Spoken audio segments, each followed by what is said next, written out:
Keep yourself in the loop of everything football on the Golden State Media Concepts Football Podcast. The latest news on and off the field, be it college football, Big Ten, SEC, Big 12, Pac-12, ACC to the NFL. We've got you covered. Listen to the Golden State Media Concepts Football Podcast.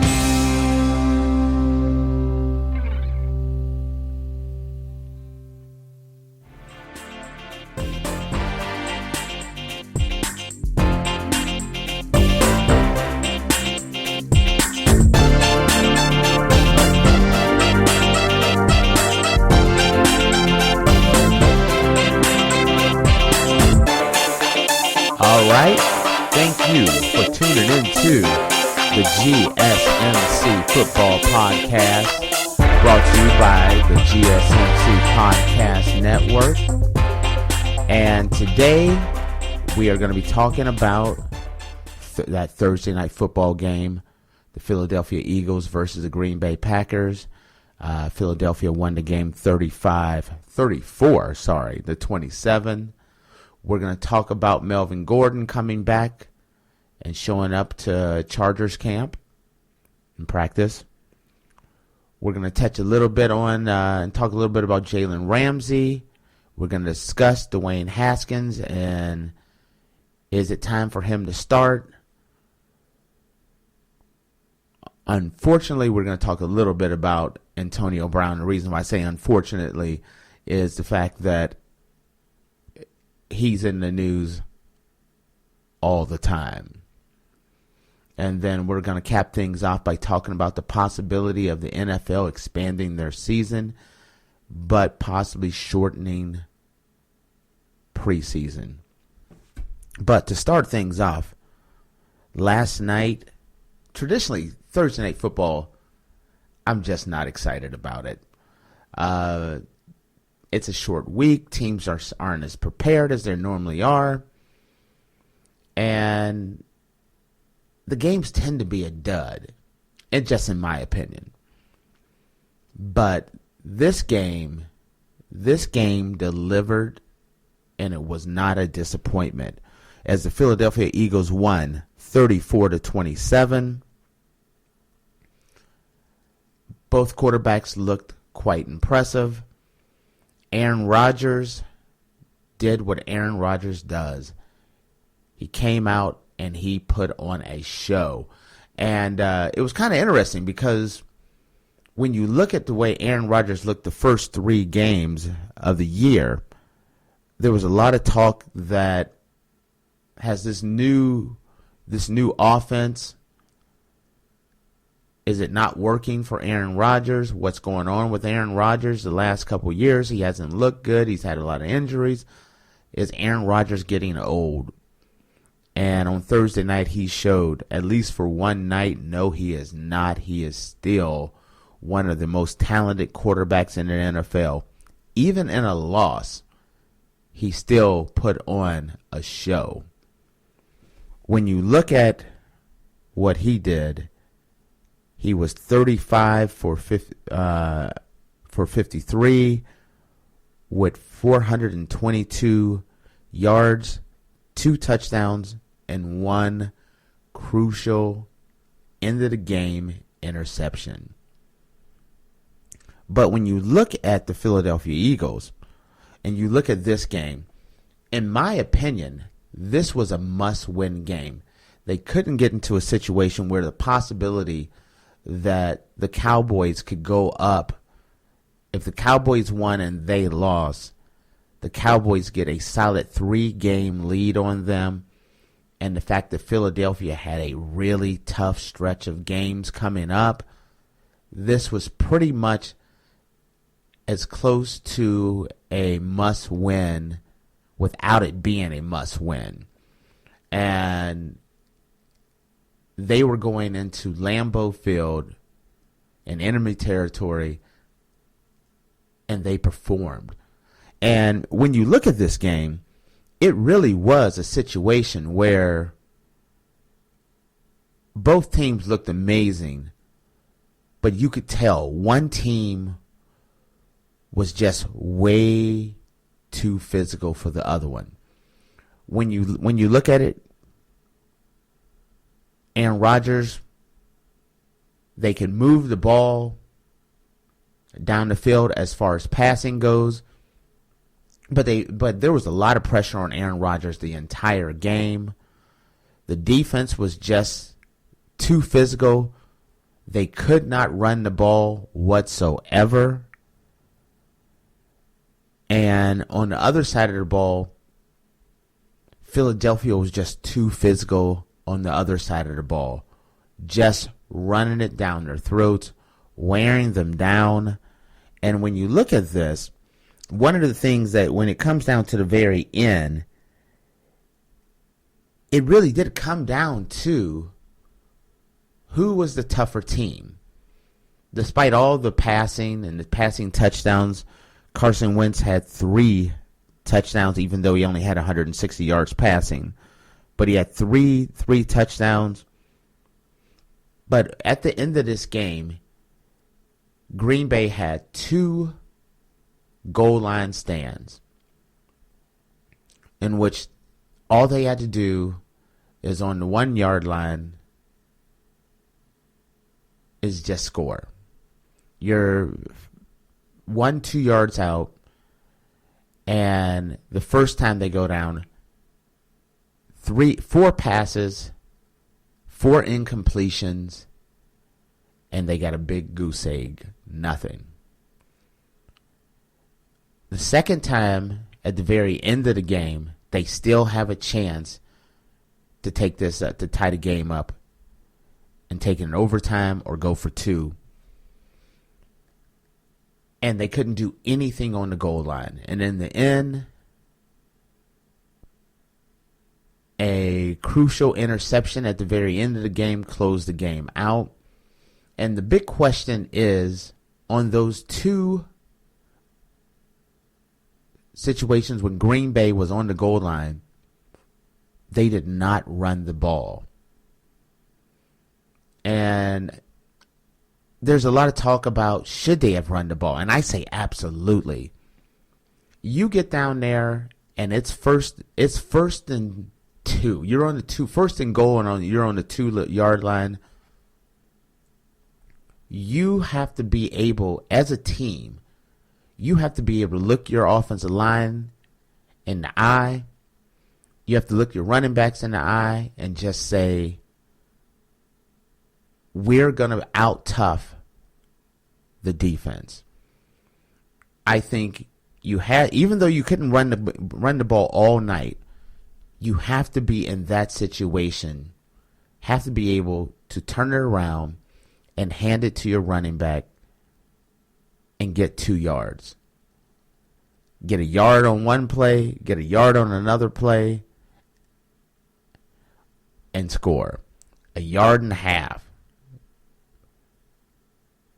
Instead of throwing 4 straight passes, if you're going to do anything like that, I would have rather have seen them do 4 straight quarterback sneaks than to go into a situation where they threw 4 passes. I thought that was poor coaching. It ended up costing them the game and their undefeated record. And you say, a lot of people say, listen, they have Aaron Rodgers. They weren't able to move the ball.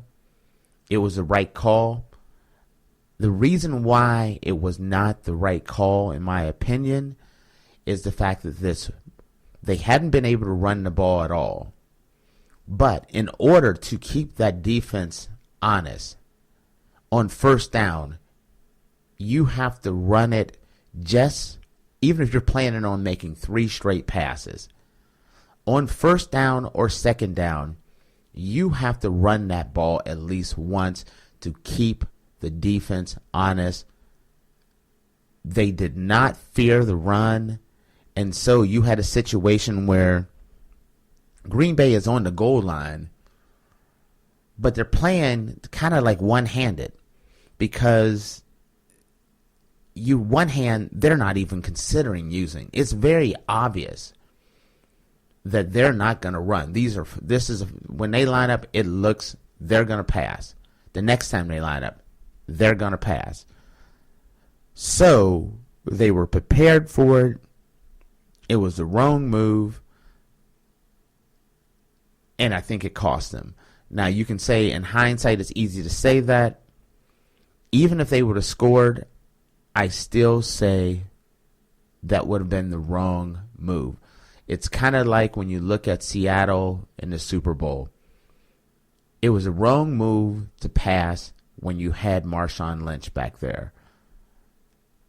Same situation. When one of the most easiest, most efficient plays to run, if you're talking about first and goal, and you have inches or 2 yards, the best thing you can do is to just do a quarterback sneak, worst case scenario. Do a direct snap. But you should be able to get a half a yard to 3/4 of a yard a play. And if you do that, you are taking this game into overtime with a chance of winning. When you take into account, when you look at the fact that Devontae Adams was out with a turf toe, it made their passing game less effective. Jimmy Graham wasn't. I don't know what was going on with Jimmy Graham's hands, but they just weren't effective. He dropped so many passes, and had so many opportunities that he just couldn't pull down. And so the right decision is to run the ball. When you look at the fact that never had Aaron Rodgers gone 4 straight incompletions on the 1 yard line, never had he thrown an interception on that 1 yard line. Now, when you look at Philadelphia, Green Bay had no answer for Jordan Howard. Jordan Howard was literally wearing them down and just running them to death. I mean, they had no answer on how to stop them. But because of this, Philadelphia is right back in the AFC East. When you're looking at a situation where they could possibly be about to have no shot at the NFC East if they lose this game. Now, when you look at the fact that the Cowboys are going to be going to New Orleans, one of the toughest places in the NFL, Cowboys lose, Philadelphia is only a game back, and we have one heck of a competition coming up. So, with that, we're going to take a quick break, but when we come back, we're going to talk a little bit about Melvin Gordon and Jalen Ramsey. Stay tuned, and we will be right back. Are you looking for help for your fantasy football team? Check out the GSMC Fantasy Football Podcast. Get today's best advice on who to start, who to sit, even who you should draft. From sleeper picks to red hot lineups, they got it all covered for you. That's gsmcpodcast.com/fantasy-football-podcast. We'll cover traditional leagues, dynasty, PPR, even IDP leagues. When you need fantasy help, there's just one show to hit up. Don't forget to like them on Facebook and follow them on Twitter. Visit gsmcpodcast.com for more info.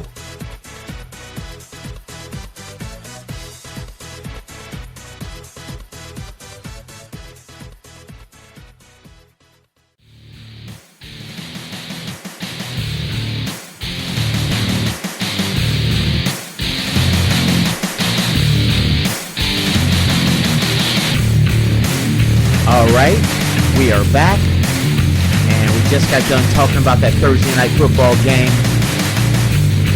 in which the Philadelphia Eagles beat the Green Bay Packers.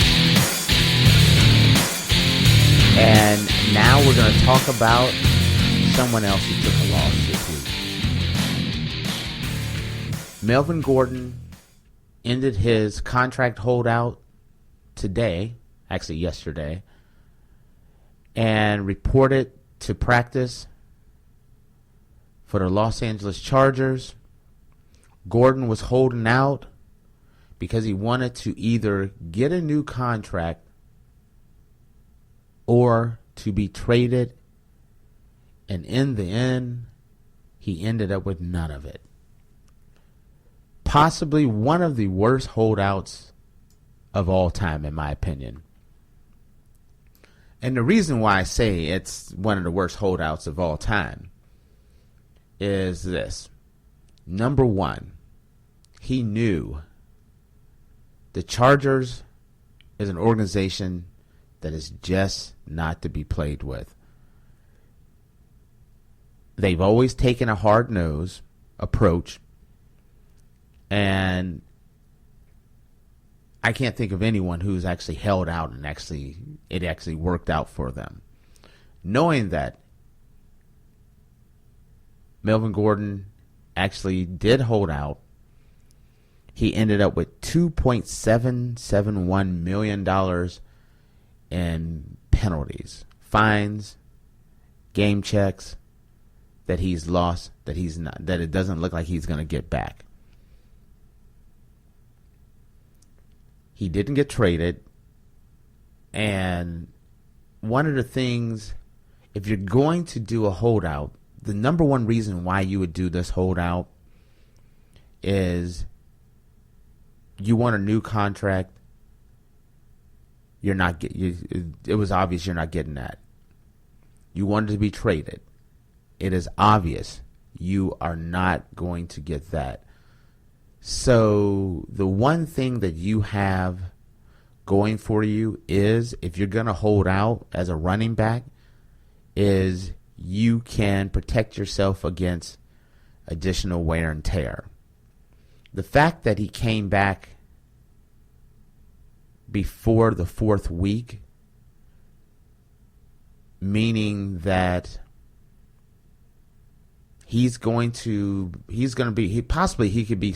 be playing this week. He didn't really save himself much wear and tear. He completely caved. And so in the end, he has to hope that either San Diego don't franchise tag him next year, or they trade him, or he's going to be on the team. He doesn't really have much leverage, and it's already proven that he's not willing to hold out again next year. So this was kind of a big loss. Now, this is a big win for San Diego because it definitely makes anyone else on San Diego think twice before they pull the same thing. I personally think more teams should take this approach of taking a more hard-nosed approach. You want a new contract, so you're not going to show? Well, we're going to hold you to it.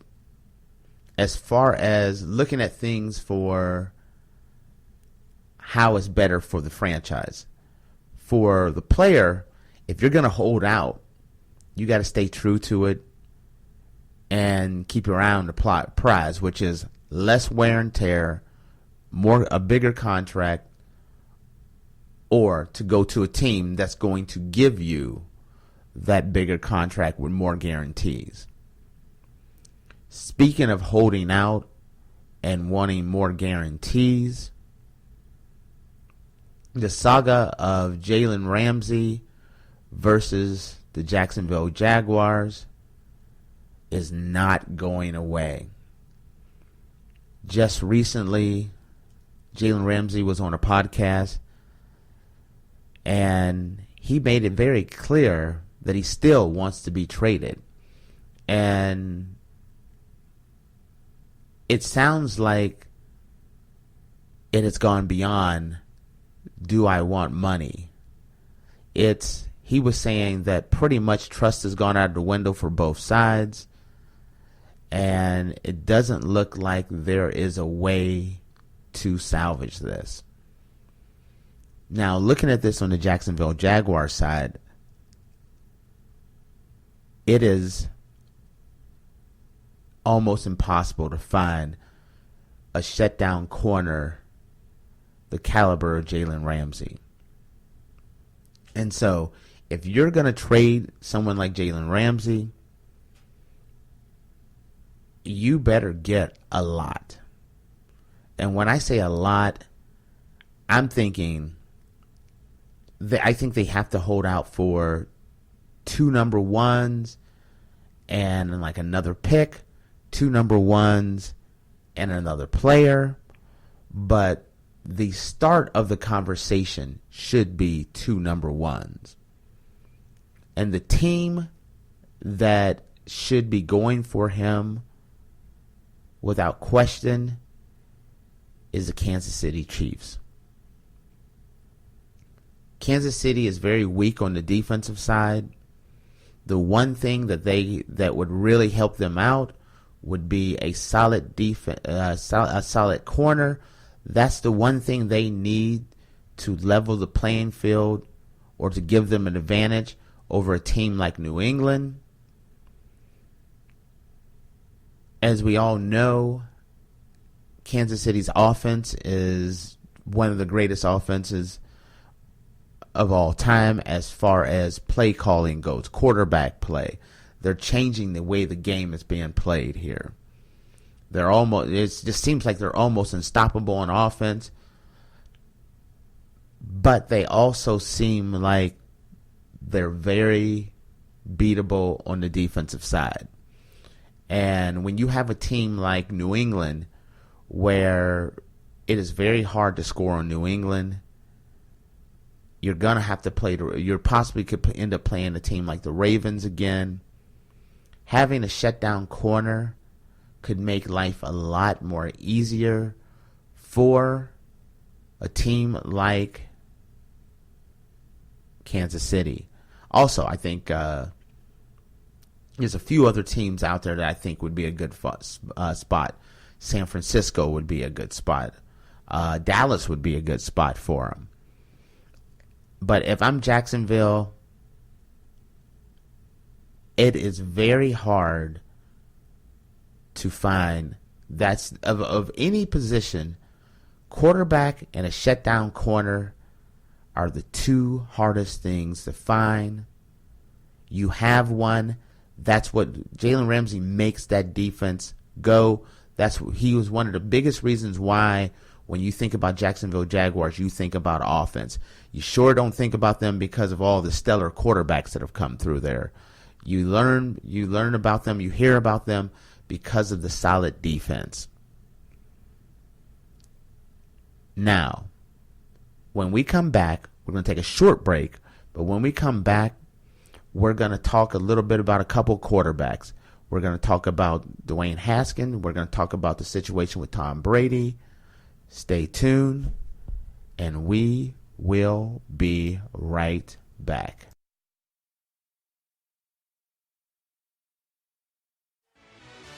Check out the show that's built on the MMA. From the UFC to extreme cage fighting, they got the fights covered. Check out the GSMC MMA podcast. Get the latest news on past or upcoming fights. Join us as we talk to and about some of the biggest names in the MMA, past, present, and future. When it's the fight game, there's just one show to check out. GSMCpodcast.com/MMA-podcast. Don't forget to like them on Facebook and follow them on Twitter. Visit GSMCpodcast.com for more info.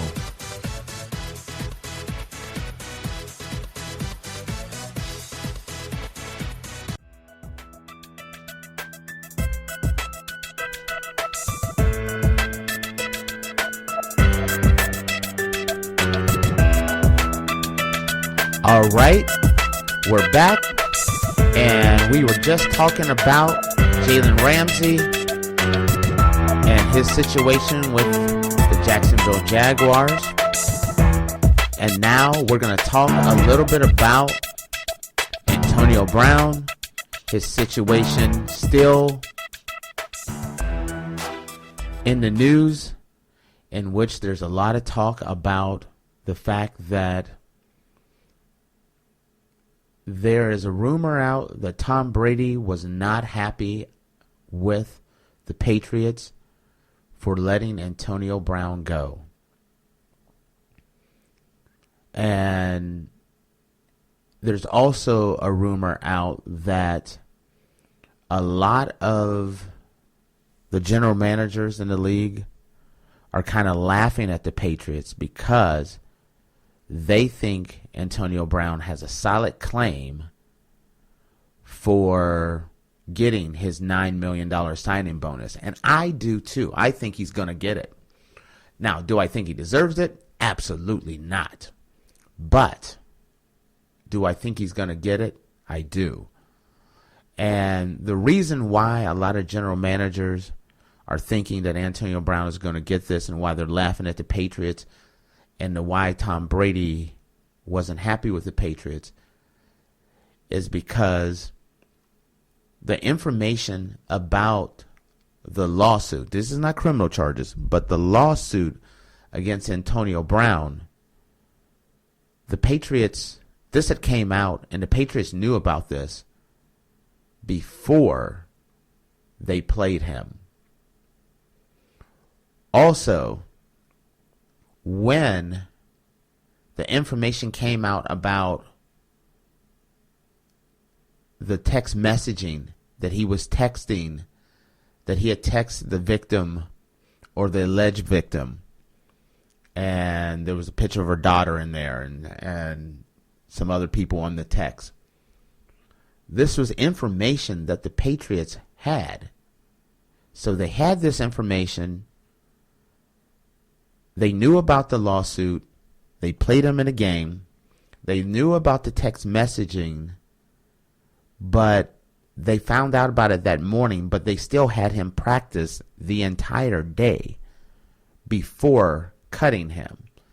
And there's a lot of talk that it came down to more about the money situation than the alleged sexual assault and the texting issue.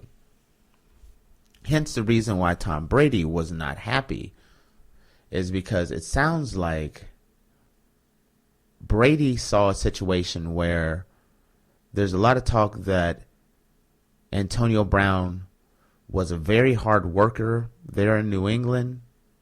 He picked things up, and Brady saw a situation where he had a guy, maybe the best talented receiver he's had since Randy Moss, a guy that could pick up the playbook fast, who could run routes perfectly.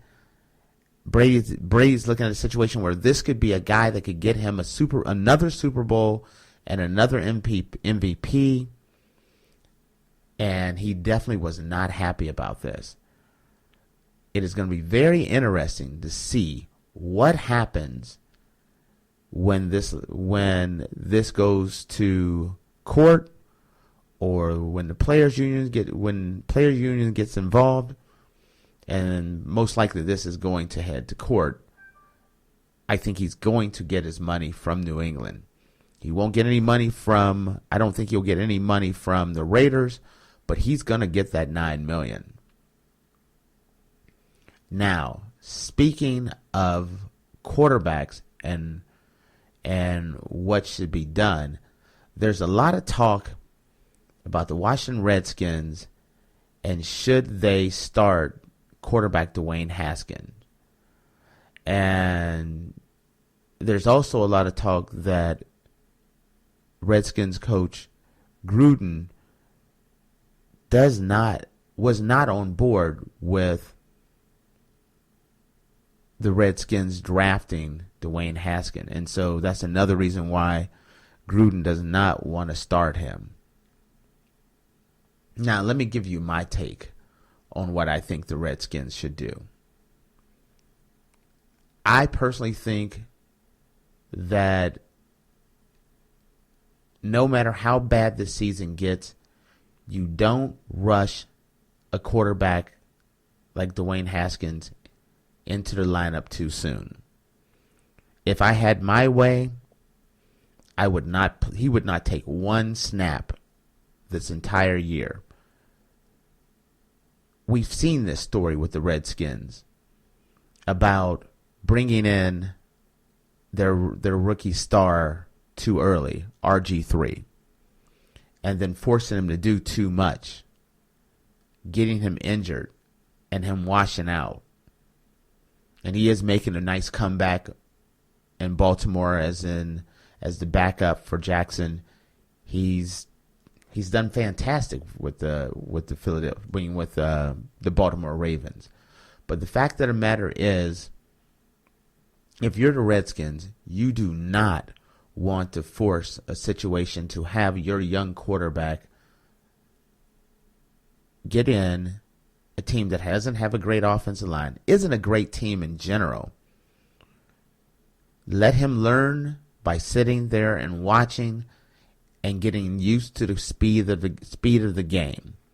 You learn by picking up the speed of the game by setting and watching, kind of like Patrick Mahomes did his first year, kind of like Aaron Rodgers did. And you look at both of those guys, Aaron Rodgers and Patrick Mahomes, two of the best quarterbacks in the NFL. And a big part of that is the fact that they didn't develop bad habits because they were used to the speed of the game. They were able to develop at their own pace. So when it came time for them to play, they were ready. Well, the Redskins does not have a history of developing quarterbacks. This is one time where they have a chance to do the right thing. Take your time. Bring him along properly. Let him sit a while. At least let him sit 8 games. At least maybe make it mid-season. I prefer to not see him at all this year, especially with that team. That team is going nowhere. Also, when you see Jay Gruden saying, we're not playing him because the season's not lost. Well, by making statements like that, does that mean that the minute you see Dwayne Haskins in there, does that tell your rest of your players the season's lost and you got to start looking out for yourself at this point? Are you playing for yourself? It gives that statement kind of gives a bad look with Jay Gruden, even though I know he is fighting for his job. Ownership needs to step in there and make sure that you bring your first round draft pick star quarterback along slowly, because the alternative is to possibly bring him in too early and set him back where you end up with another quarterback that doesn't turn out to be much. Now, last thing of the day we're going to talk about is there is a proposal that the NFL has presented to the NFLPA. They want to go to an 18-game season, but it looks like no one is biting on this.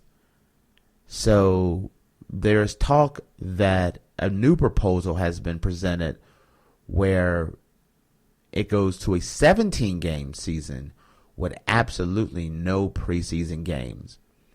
I love this concept. I like the 18-game season even better. Get rid of the 4 preseason games. No matter what they come up with, I like the concept of no preseason games at all.